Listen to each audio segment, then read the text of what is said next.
आदाब। आइए शुरू करते हैं खबरों का सिलसिला एतमाद के साथ। सबसे पहले अहम सुर्खियों को पेश कर रहे हैं Darussalam cooperative urban bank limited. अब्सा कानून मनसूख किया जाए, नागालैंड हुकूमत का मुतालिबा, रियासत में कशीदगी, सियाहती मेला बर्खास्त। हुकूमत ने किसानों के तकरीबन मुतालिबात खोल कर लिए, तजावीज़ पर गौर के लिए किसान मोर्चे का आज अहम इजलास। पार्लियामेंट में हुकूमत को शहीद किसानों की फहरिस्त पेश, मुआवजा और मुलाजिमत देने राहुल गांधी का मुतालिबा। लोकसभा में तब्दीली मजहब पर रोक लगाने का मुतालिबा, बीजेपी के रुकन पार्लियामेंट डाल सिंह ने वक्फ सिफर में उठाया ये मसला। टीआरएस ने पार्लियामेंट के सरमाई सेशन के बैकाट का किया ऐलान, धान की खरीदी के मसले पर मरकज के रवैये के खिलाफ एहतजाज। तेलंगाना में ओमिक्रॉन का एक भी केस नहीं, वजीर सेहत का ऐलान, रियासत में रोजाना कोरोना के 1 लाख टेस्ट करने का फैसला। और तालीमी इदारों में कोरोना वबा पर तशवीश की कोई ज़रूरत नहीं, 100% दूसरे डोज की फराहमी को यकीनी बनाने ओहदेदारों को सबिता इंद्रा रेड्डी ने दी हिदायत। और अब खबरें तफसील से। खबरों को पेश करता हैं Owaisi group of hospitals.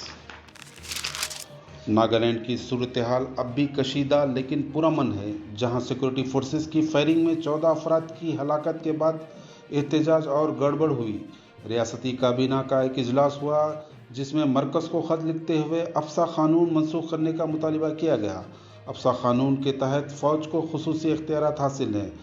Chief minister Nagaland की सदारत में काबीना का हंगामी इजलास मुनक़िद हुआ, जिसमें हलाकतों के खिलाफ बतौर एहतजाज जारिया हारन फेस्टिवल मनसूख करने का फ़ैसला किया गया। ये रियासत का सबसे बड़ा सियाहती मेला है जो 10 दिसंबर को ख़त्म होने वाला था। ये 10 रोज़ा मेला रियासती दारुल हुकूमत के करीब नागा तहजीब के हामिल गांव केसमा में हो रहा है।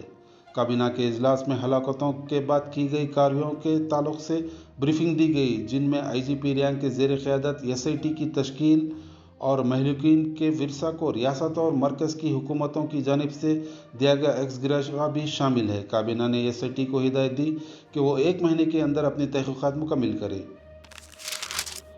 किसानों की 40 से ज़ायद तंजीमों पर मुश्तमिल मुश्तरका किसान मोर्चे ने कहा कि वो एहतजाज ख़त्म करने के लिए हुकूमत की तजवीज़ का जवाब दिया है और बाज़ नुकात पर वजाहतें तलब की हैं, जिनमें किसानों के खिलाफ दर्ज झूठे मुकदमा से दस्तबरदारी के लिए आयद करदा पेशगी शर्त के बारे में वजाहत भी शामिल है। किसान कायदीन ने कहा कि इस मसले पर चारशंबे को दोपहर 2 बजे इनका एक अहम इजलास होगा। किसान लीडर बलबीर सिंह ने बताया कि हुकूमत ने एक तजवीज़ रवाना की है, इस पर गौर किया गया और इसे मुश्तरका किसान मोर्चे के तमाम अरकान के सामने पेश किया गया। हुकूमत की तजवीज़ में कहा गया कि वो अक़ल तरीन कीमती के लिए कानूनी ज़मानत के मुतालिबे का जायज़ा लेने के लिए एक कमेटी तश्कील देगी। इस पैनल में किसान तंजीमों के नुमाइंदे, सरकारी ओहदेदार और रियासतों के नुमाइंदे शामिल रहेंगे, लेकिन इन नुमाइंदों का ताल्लुक़ मुश्तरका किसान मोर्चे से नहीं होगा। कांग्रेस के लीडर राहुल गांधी ने मुल्क में 3 ज़रई क़वानीन के ख़िलाफ़ तहरीक में जान गंवाने वाले किसानों की फहरिस्त आज लोकसभा में पेश कर दी और हुकूमत से मुतालिबा किया कि वो हरियाणा और पंजाब के इन शहीद किसानों के अहल खाना को मुआवजा और मुलाजिमत दी जाए। लोकसभा में वक्फ सिफर के दौरान राहुल गांधी ने इस मसले को उठाते हुए कहा कि जैसा कि पूरा मुल्क जानता है कि किसान तहरीक में तकरीबन 700 किसानों ने शहादत दी है। वज़ीर-ए-आज़म ने ख़ुद मुल्क के किसानों से माफ़ी मांगी है और अपनी गलती कबूल की है। कांग्रेस के लीडर ने कहा कि गुज़श्ता 30 नवंबर को वज़ीर ज़राअत से जब पूछा गया कि किसान तहरीक में कितनी अमवात हुई हैं, तो इन्होंने कहा था कि इनके पास कोई आदाद व शुमार नहीं है। इन्होंने कहा कि वो ये फहरिस्त लेकर आए हैं और इसे ऐवान की मेज़ पर रखना चाहते हैं। पंजाब हुकूमत ने ऐसे 400 किसानों को 5 लाख रुपये का मुआवजा दिया है और 152 को मुलाजिमत दी है। एक फहरिस्त हरियाणा के 700 किसानों की भी है, जहां हुकूमत ने मुआवजा दिया है। राहुल गांधी ने मरकज़ी हुकूमत से मुतालिबा किया कि वो भी शहीद किसानों को मुआवजा अदा करे। लोकसभा में आज मज़हब तब्दीली का मामला उठाते हुए मांग की गई कि दही इलाकों में पैसे का लालच देकर मज़हब तब्दील कराया जा रहा है और तब्दीली मज़हब के बाद वो शख्स नाम नहीं बदलता और दूसरे मज़हब को कबूल करने के बाद भी पहले मज़हब के नाम से फ़ायदा उठाता है। भारतीय जनता पार्टी के रुकन पार्लियामेंट डाल सिंह ने वक्फ सिफर में यह मामला उठाते हुए कहा कि देही इलाकों में तेज़ी से मजहब तब्दील हो रहा है और पैसे का लालच देकर लोगों का मजहब तब्दील करवाया जा रहा है।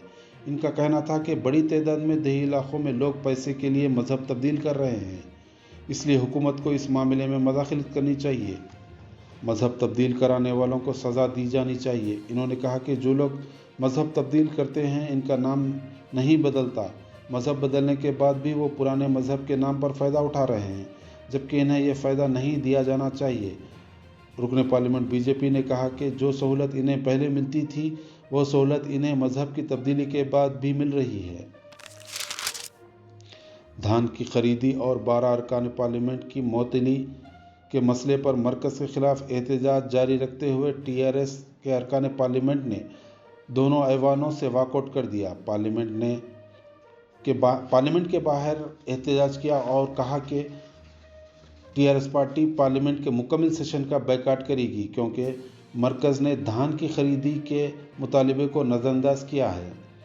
29 नवंबर को पार्लियामेंट के सरमाई इजलास के आगाज़ के बाद से टीआरएस के अरकान पार्लियामेंट धान की खरीदी के मसले पर आवाज़ उठाते आ रहे हैं। आज इन अरकान पार्लियामेंट ने लोकसभा और राज्यसभा में भी प्ले कार्ड्स के ज़रिए एहतजाज किया और पोडियम के पास काफ़ी देर तक एहतजाज करते रहे। बाद उन्होंने सेशन से मुकम्मल तौर पर बायकॉट करने का ऐलान किया। पार्टी के लीडर केशव राव ने मरकज़ से मुतालिबा किया कि धान की खरीदी के ज़रिए किसानों से इंसाफ किया जाए क्योंकि ऐसा न करने की सूरत में लाखों टन धान तलफ हो जाएगा। रुकन पार्लियामेंट ने कहा कि वो पार्लियामेंट के अहाते में गांधी जी के मुजस्समे के करीब एहतजाज करेंगे। रियासती वजीर सहित हरीश राव ने कहा कि तेलंगाना में ओमिक्रॉन का एक भी मामला सामने नहीं आया और हुक्काम की जानिब से दरकार एहतियाती इक़दाम किए जा रहे हैं।